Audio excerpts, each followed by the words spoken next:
Bismillahirrahmanirrahim. Assalamualaikum warahmatullahi wabarakatuh. Alhamdulillah, tsumma alhamdulillah, wassalatu wassalamu ala rasulillah wa ala alihi wa sahbihi wa walah, wa la hawla wa la quwata illa billah, amma ba'd. Alhamdulillah, senang sekali bisa bertemu kembali di channel YouTube Magnet Rezeki. Saya doakan Anda semua mendapatkan keberkahan, kemuliaan, kejayaan, ketinggian dari Allah Subhanahu wa taala, sehingga Anda semakin dekat dengan cita-cita Anda, harapan Anda, hajat-hajat Anda, dan juga semakin dekat dengan Allah Subhanahu wa taala. Amin ya rabbal alamin. Seperti biasa di channel ini kita akan membahas tentang materi magnet rezeki, bagaimana menarik rezeki dahsyat dengan cara Allah. Tapi sebelum kita lanjut kepada materinya, bagi teman-teman yang belum subscribe dan baru saja menemukan channel ini, silahkan subscribe. Insya Allah Anda akan mendapatkan materi-materi yang terbaik dari channel ini. Insya Allah Anda adalah makhluk yang ajaib. Tinggal kita sempurnakan faktor-faktornya. Dan insya Allah dalam video-video berikutnya kita akan lanjutkan materi ini sampai Anda menemukan potensi terbesar diri Anda dan menjadi makhluk ajaib sebagaimana yang Allah Subhanahu wa taala inginkan untuk Anda. Hari ini saya ingin menyampaikan materi tentang cara cepat mendapatkan anak, ya. Begini Bapak Ibu, anak itu sebenarnya adalah hak Allah Subhanahu wa taala, ya. Dia yang memberikan, dia yang mengambil, dia yang menetapkan lelaki atau menetapkan perempuan, yahabu liman yasha'u inasa wa yahabu liman yasha'u dzukur. Jadi sebenarnya Allah Subhanahu wa taala ingin membuat kita mendapatkan ketenangan dalam urusan anak ini. Karena kenapa anak ini atau keturunan, ya, menjadi bahasan di dalam magnet rezeki?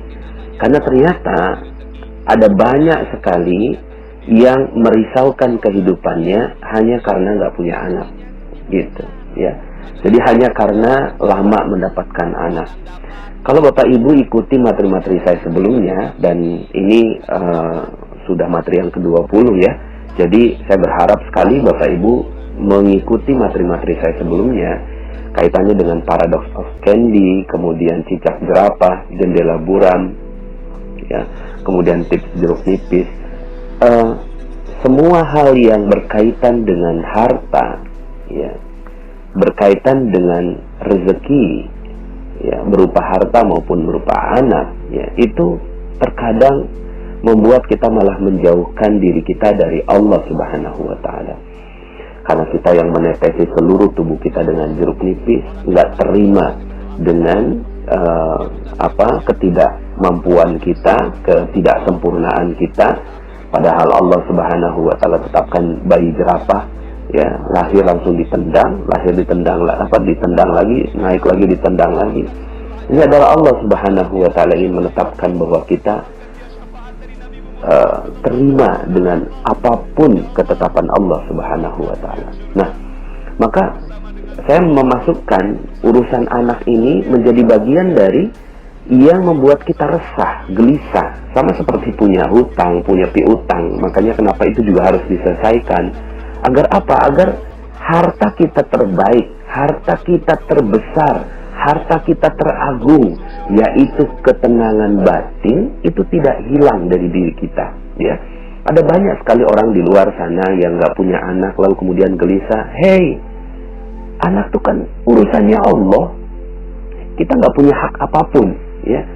Kita nggak punya hak apapun. Kita tidak bisa meminta apapun kepada Allah Subhanahu wa taala terhadap urusan rezekinya.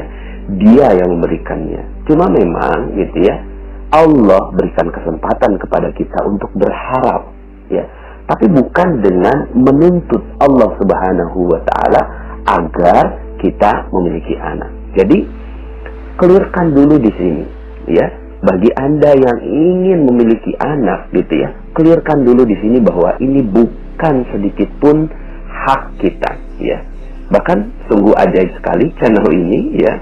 Sebelum saya sampaikan materi tentang cara cepat punya anak, ada yang sudah bertestimoni. Jadi testimoninya sebelum materinya disampaikan, ya. Ternyata ketika beliau menjalankan, ya, materi-materi sebelumnya, subhanallah, malah positif hamil, gitu ya.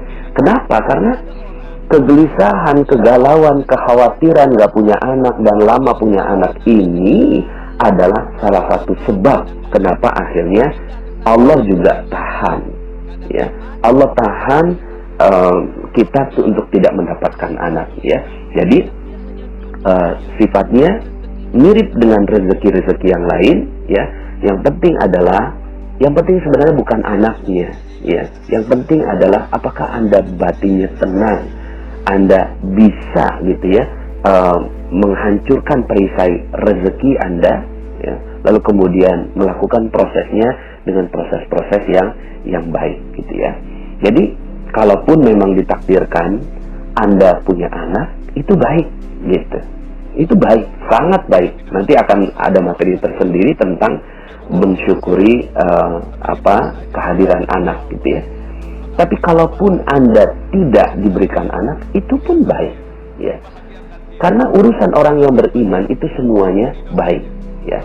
Jadi tinggal bagaimana kita melakukan semua prosesnya itu dengan sebaik-baiknya. Nah, Allah ingin kita berkaca dengan beberapa kisah di dalam Al-Quran, ya. Di dalam Al-Quran yang tersebar itu banyak sekali kisahnya tentang Nabi Zakaria, ya, Nabi Zakaria. Dan uniknya, ya, kisah tentang Nabi Zakaria yang memiliki anak ini dihubungkan dengan rezeki, ya. Yuk kita sama-sama bahas. Dalam surat Ali Imran ayat 37, Allah Subhanahu wa taala berfirman, "Fataqabbalaha rabbuha biqabulin hasani wa anbataha nabatan hasana wa kaffalaha Zakaria." Ya. Maka Tuhannya menerimanya sebagai nazar dengan penerimaan yang baik dan mendidiknya dengan pendidikan yang baik, dan Allah menjadikan Zakaria sebagai pemelihara bagi Maryam, ya. Ini dalam keluarganya Ali Imran, ya. Jadi Zakaria yang diperkenankan untuk merawat Maryam ketika itu ada undian dan seterusnya. Nah, uniknya adalah Maryam ini adalah wanita yang suci dan ajaib, ya.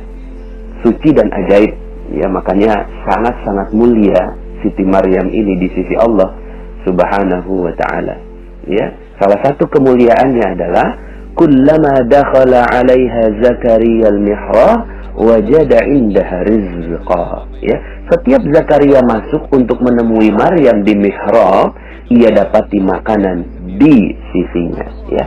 Nah, makanya saya sering menghubungkan antara mihrab dengan rezeki, antara ketenangan batin dengan rezeki, ya. Antara kedekatan dengan Allah dengan rezeki. Dan batas antara rezeki kita dengan diri kita adalah penghalangnya kita dengan dosa-dosa kita. Dosa-dosa kita itu apa? Yang nggak tenang itu. Sama dengan urusan memiliki anak. Kalau kita nggak tenang, itulah perisai kita, gitu ya. Nah, kemudian kata Maryam, kata Zakaria, qala ya Maryamu, anna laki hadha? Qalat huwa min indillah, ya.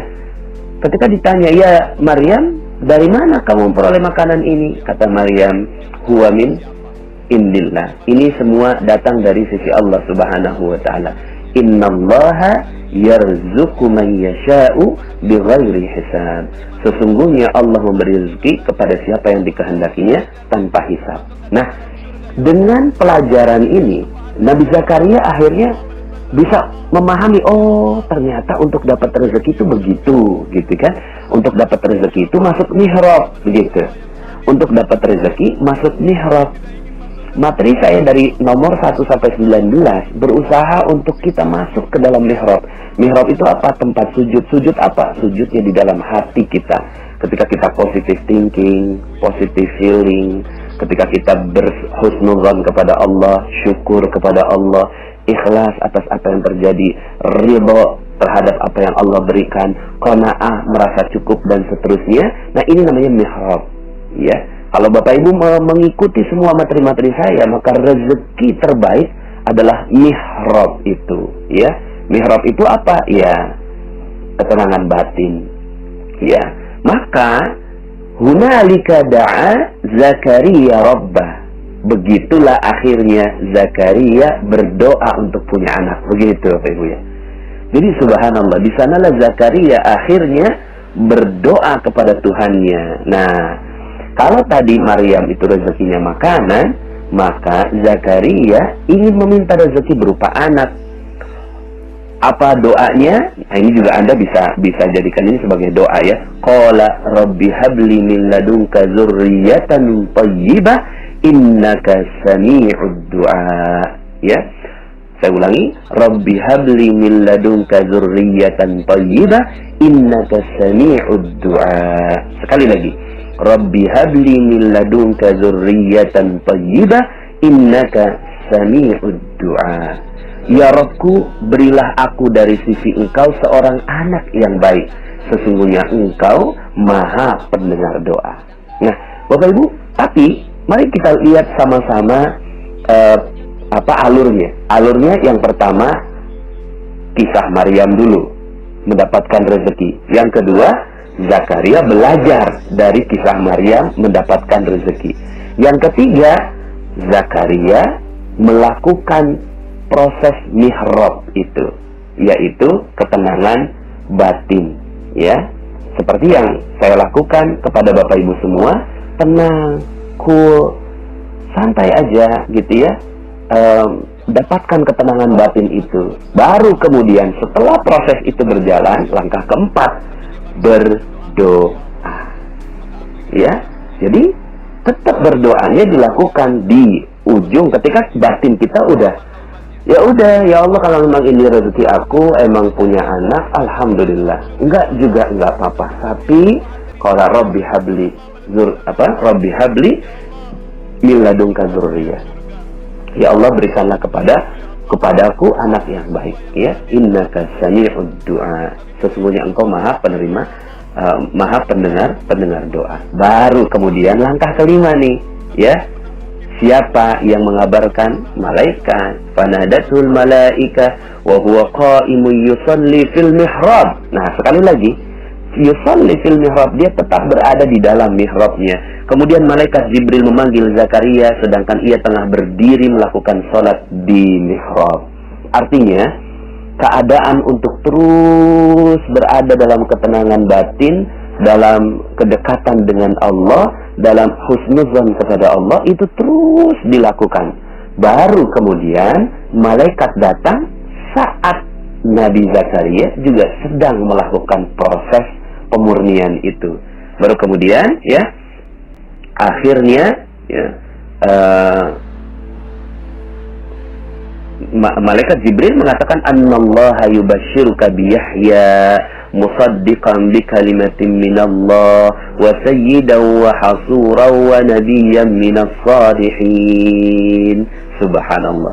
Sesungguhnya Allah menggembirakan kamu dengan kelahiran Yahya, ya, alaihi salam, yang membenarkan kalimat yang datang dari Allah, menjadi ikutan, menahan diri dari hawa nafsu, dan seorang nabi yang termasuk keturunan orang-orang yang soleh. Nah, Bapak Ibu, akhirnya doanya Nabi Zakaria itu dikabulkan oleh Allah Subhanahu wa ta'ala, ya. Nabi Zakaria akhirnya dikabulkan oleh Allah doanya, ya. Kenapa itu dikabulkan doanya? Bagaimana prosesnya? Itu tadi, gitu kan? Prosesnya ketika beliau tenang. Nah, kalau dalam materi sebelumnya saya katakan bahwa doa kita untuk dapat rezeki itu khairur razikin, ya, Bapak Ibu, ya.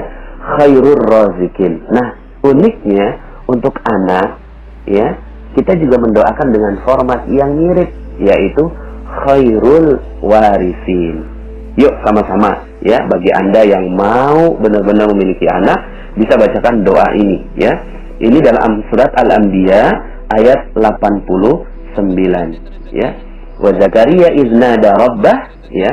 Nih doanya, Rabbi la tazarni fardan wa anta khairul warisin. Rabbi la tazarni fardan wa anta khairul warisin. Ya Tuhanku, janganlah Engkau membiarkan aku hidup seorang diri, ya. Janganlah Engkau membiarkan aku hidup seorang diri. Minta sama Allah. sekali lagi proses memintanya ini meminta di tahap yang keempat ya. 1, 2, 3-nya silakan dilalui ya. Dan mudah-mudahan proses ini Anda bisa lakukan, dan mudah-mudahan setelah ini Anda juga dimudahkan oleh Allah untuk memiliki seorang anak ya. Rabbi la tazarni fardan wa anta khairul warisin. Ya Tuhanku, janganlah engkau membiarkan aku hidup seorang diri, dan engkaulah waris yang paling baik, pemberi waris yang paling baik. Nah, Bapak Ibu yang dirahmati Allah Subhanahu wa taala, dalam ayat lain dalam surat As-Saffat ayat 100 ini juga adalah contoh doanya untuk mendapatkan anak ya. Dan ini doanya Nabi Ibrahim alaihissalam ya. Apa doanya? Rabbi habli minas salihin. Rabbi habli minas salihin. Ya Tuhanku, anugerahkanlah kepadaku seorang anak yang termasuk orang-orang yang saleh ya. Rabbi habli minas salihin. Nah, Bapak Ibu, ya, setelah jika proses ini betul-betul dijalankan dengan baik, ya, jika proses ini dijalankan dengan baik, Allah ridho. Allah senang sekali melihat, ya. Allah senang sekali melihat hamba yang berharap kepadanya. Tapi berharapnya itu bukan dengan kegelisahan, bukan dengan ditetes dengan jeruk nipis, gitu kan? Bukan dengan tidak terima karena dijatuhkan oleh Allah, ya. Bukannya dia dalam keadaan yang menjauh dari Allah, tidak berada di dalam tempat sujud, gitu kan? Tidak berada di dalam mihrab, bukan. Tapi kalau Anda betul-betul ingin mendapatkan anak yang soleh, yang benar, karena anak ini bukan cuma sekedar hasil dari pertemuan biologis ya Bapak Ibu ya, tapi anak ini adalah karunia dari Allah Subhanahu wa taala. Karena ya ajaib gitu ya. Profesor mana yang bisa membuat penelitian di dalam sebuah ruang gelap? Nggak ada. Profesor mana di seluruh dunia nggak ada yang bisa membuat percobaan di ruang yang gelap, ya. Satu, apalagi ruangnya sempit gitu. Ruangnya sempit. Ya. Kalau ruangnya agak lebar, gelap, mungkin masih ada sedikit kemungkinan. Tapi kalau seandainya ruangnya sangat-sangat sempit dan tidak ada ruang gitu ya, lalu kemudian di situ ada kegelapan dan kemudian tercipta sebuah proses, itu bukan lagi hasil ilmiah yang bisa difikirkan Bapak Ibu. Ini nggak bisa diilmiahkan. Oh, pakai ini, nggak bisa diilmiahkan. Itu keajaiban. Anak itu adalah keajaiban dari Allah Subhanahu wa taala. Maka betul-betul ya, kita memintanya bukan kepada yang lain, tapi memintanya kepada Allah Subhanahu wa taala ya. Jika seandainya Anda diberikan, maka bersyukur kepada Allah Subhanahu wa taala. Mudah-mudahan anaknya ini bisa menjadi khairul warisin ya, menjadi sebaik-baik pewaris bagi kita. Kemudian kalau jika diberinya lama, maka bisa jadi Allah ingin agar kita berkarya berdua, ya. Berdua menikah lalu kemudian berkarya gitu ya. Belum punya anak, ya sudah, coba karyakan, ya. Jadikan kesempatan ini untuk berkarya untuk anaknya orang lain, untuk orang lain, ya. Kemudian jaga terumbu karangnya. Jangan sampai akhirnya suami istri ini gitu ya, ketika nggak punya anak 5 tahun, 10 tahun, lalu kemudian sering cekcok satu sama lain, lalu kemudian suaminya juga udah nggak betah sama istrinya. Aduh, ini malah rusak terumbu karangnya. Jangan sampai akhirnya gara-gara nggak punya anak, terumbu karangnya malah rusak ya. Silakan Anda dengarkan audio saya, terumbu karang. Jika memang tidak diberi, memang sudah tidak diberi gitu ya, sampai lanjut usia, ya tidak ada yang bisa kita lakukan kecuali bersabar dan husnudzan kepada Allah Subhanahu wa taala. Tidak sedikit pun kita keluar dari mihrab kita, tidak sedikit pun kita keluar dari prasangka baik kita kepada Allah Subhanahu wa taala. Apa prasangka baiknya? Ya, mungkin Allah ingin kita merawat anak-anak orang lain gitu ya, karena mungkin ada anak-anak orang lain di luar sana yang nggak bisa dirawat oleh orang tuanya sendiri. Mungkin bukan anak orang lain, tapi kita berkarya, memberikan karya terbaik untuk manusia-manusia yang notabene itu adalah anak-anak manusia juga gitu ya. Mungkin kita akhirnya bekerja lebih keras, lebih maksimal, lebih keluar potensinya. Akhirnya karya-karya kita keluar gitu kan. Ada berapa banyak orang yang bisa membuat buku, menjadi guru, kemudian memberikan kontribusi buat bangsa, itu adalah bagian dari ya kesyukuran, ya. Tetap dia husnuzan dan bersyukur kepada Allah Subhanahu wa taala. Yang jelas nggak punya anak bukan berarti kiamat buat kehidupan rumah tangga. Sama sekali bukan, gitu ya. Seorang suami ketika istrinya tidak punya anak, gitu ya, maka dia harus tetap memuliakan istrinya. Karena walau bagaimanapun kita sudah bersumpah janji di hadapan Allah dengan akad nikah itu kuat sekali, mitsaqan ghalidha. Lalu kemudian, gitu ya, seorang istri juga sudah, gitu ya, berhusnuzon kepada suaminya, berhusnuzon kepada keluarganya. Dan kalau ada keluarga bilang, kayak kenapa kok kamu gak punya anak? Ya, so what gitu loh, saya gak mau tetesi dengan jeruk nipis, gitu ya. Biasa aja, gitu ya. Karena harta terbesar bagi seorang manusia bukan anak, bukan rezeki, bukan harta. Tapi harta terbesarnya adalah ketenangan jiwa, gitu ya. Nah, Bapak Ibu, ya, tadi saya sudah sampaikan berdoa. Nah, kemudian amalan-amalan yang bisa kita lakukan untuk mempercepatnya selain itu juga adalah setiap ada kelahiran orang lain didoakan. Dan doakan dengan tulus, gitu ya. Mendoakan dengan tulus. Setiap ada kelahiran, kemudian doakan dengan tulus. Datang ke rumah sakit, doakan orang lain, muliakan orang lain, berikan hadiah, dan seterusnya. Kemudian yang kedua, setiap bertemu anak, sayangi dan muliakan anak siapapun dia. Anak siapapun dia, ya, bahkan dimuliakan dan dijaga, gitu ya. Dihormati dan kita sayangi, ya. Dan seperti yang tadi saya sampaikan, sering-seringlah berdoa dengan doa-doa yang tadi sudah saya sampaikan. Nah, ada dua doa yang terakhir ingin saya sampaikan, gitu ya, yaitu doa. Jadi tadi sudah ada doanya Nabi Zakaria, kemudian doanya Nabi Zakaria ada dua ya, kemudian doanya Nabi Ibrahim. Lalu kemudian ini dalam surat Al-Ahqaf, ya. Surat Al-Ahqaf ayat 15. Ya, ini bisa didoakan, ya.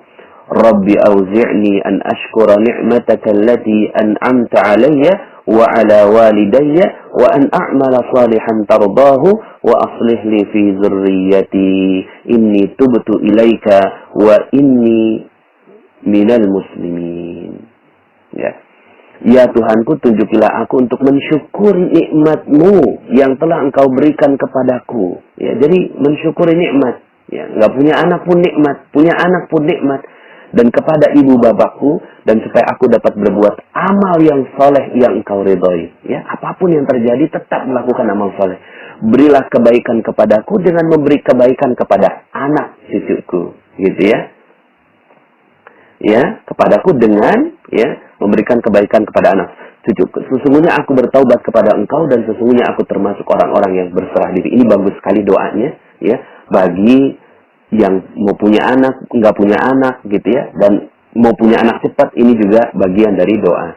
Dan terakhir adalah doa yang sangat masyhur, ya, Rabbana hablana min azwajina wa dzurriyyatina qurrata a'yun waj'alna lil muttaqina imama. Ya Rabb kami, anugerahkanlah kepada kami istri-istri kami dan keturunan kami sebagai penyenang hati kami, dan jadikanlah kami imam bagi orang-orang yang bertakwa, ya. Nah, Bapak Ibu yang dirahmati Allah, apakah boleh kita minta doa anak? Boleh. Boleh, tapi sekali lagi, tadi ada berapa tahap tuh? Ada 5 tahap. Tahap keempat baru doa, ya. Tahap pertamanya, dengerin lagi dari awal. Bahkan Rasulullah SAW itu juga mendoakan, gitu ya.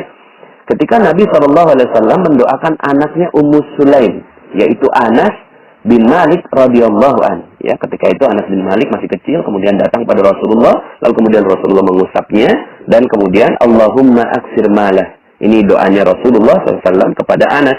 Allahumma aksir malahu wa waladahu wa barik lahu fima a'taitahu. Ya Allah, perbanyaklah hartanya dan perbanyaklah anaknya, serta berkahilah apa yang Engkau karuniakan kepadanya. Jadi doa seperti itu boleh. Maka gimana cara doa kita? Itu kan doanya Rasulullah SAW kepada Anas bin Malik. Lalu doa kita bagaimana? Nah, ini bisa juga dihafalkan. Allahumma aksir mali wa waladi wa barik li fima a'taitani. Sekali lagi, Allahumma aksir mali wa waladi wa barik li fima a'taitani. Ya Allah, perbanyaklah harta, perbanyaklah anakku, serta berkahilah karunia yang Engkau beri. Mudah-mudahan dengan amalan-amalan seperti ini, Allah Subhanahu wa Ta'ala mempercepat proses anak Anda dilahirkan ke muka bumi, ya. Semoga dengan cara ini Anda bisa mendapatkan zurriyatan thayyibah, anak keturunan yang baik yang akan menjadi pewaris kita. Ya, pewarisnya bukan hanya bukan pewaris harta ya Bapak Ibu, tapi pewaris kebaikan bagi Anda dan keluarga Anda. Semoga ya dengan langkah-langkah ini, yang pertama ya, belajar dari orang yang mendapatkan rezeki, dan ini prosesnya Anda sudah lakukan dengan benar dengan mengikuti channel Telegram ini, dan juga belajar kepada guru-guru yang ada di sekitar Anda, juga guru-guru yang mulia. Anda muliakan mereka semua nih, belajar dengan proses pencarian rezeki. Yang kedua gitu ya, yang kedua adalah dengan memahami bahwa ya rezeki itu datangnya dari Allah Subhanahu wa Ta'ala, begitupun juga anak. Dan yang ketiga, datanglah gitu ya, tetaplah berada dalam mihrab. Mihrab ini ketenangan batin, husnuzon kepada Allah, baik sangka kepada Allah. Kemudian berada selalu dalam ketaatan, hancurkan perisai rezekinya. Kemudian jangan tetes dengan jeruk nipis. Kemudian jendela buramnya dibuka. Lalu bersyukur kalau seandainya harus menjadi cicak dan jerapah, gitu ya. Nah, hal-hal seperti ini ya yang bisa Anda lakukan. Lalu kemudian ya yang keempat adalah berdoa kepada Allah dengan doa yang sungguh-sungguh. Insya Allah yang kelima akan terjadi. Allah Subhanahu wa Ta'ala mengirimkan kabar kepada Anda bahwa Anda pantas untuk mendapatkan titipan anak dari Allah Subhanahu wa Ta'ala. Kalaupun tidak mendapatkannya, maka semuanya pasti baik. Jangan keluar dari husnuzan billah atau positive thinking terhadap Allah. Jangan keluar dari terumbu karang, jangan merusak terumbu karang. Hubungan-hubungan dengan siapapun tidak boleh dirusak hanya gara-gara urusan anak ini. Dan ya, semoga kita semua mendapatkan keberkahan yang berlimpah dengan amalan-amalan soleh kita. Terima kasih. Mohon maaf atas segala kekurangan. Aku luka lihada, astagfirullahaladzim wa lakum. Insya Allah, Anda adalah makhluk yang ajaib. Tinggal kita sempurnakan faktor-faktornya. Dan insya Allah, dalam video-video berikutnya, kita akan lanjutkan materi ini sampai Anda menemukan potensi terbesar diri Anda. Dan menjadi makhluk ajaib, sebagaimana yang Allah Subhanahu wa Ta'ala inginkan untuk Anda. Saya Nasrullah, sampai jumpa. Assalamualaikum warahmatullahi wabarakatuh. Rezeki itu ya seperti namanya, magnet bagi rezeki. Duduk diam, rezeki datang sendiri. Ada orang yang ya rezekinya itu dia mengejar. Ada rezeki di sana dia kejar. Kadang dapat, kadang nggak dapat. Pindah ke sana dia kejar lagi. Kadang dapat, kadang nggak dapat. Tapi ada loh orang yang dia hanya duduk diam, rezekinya datang sendiri.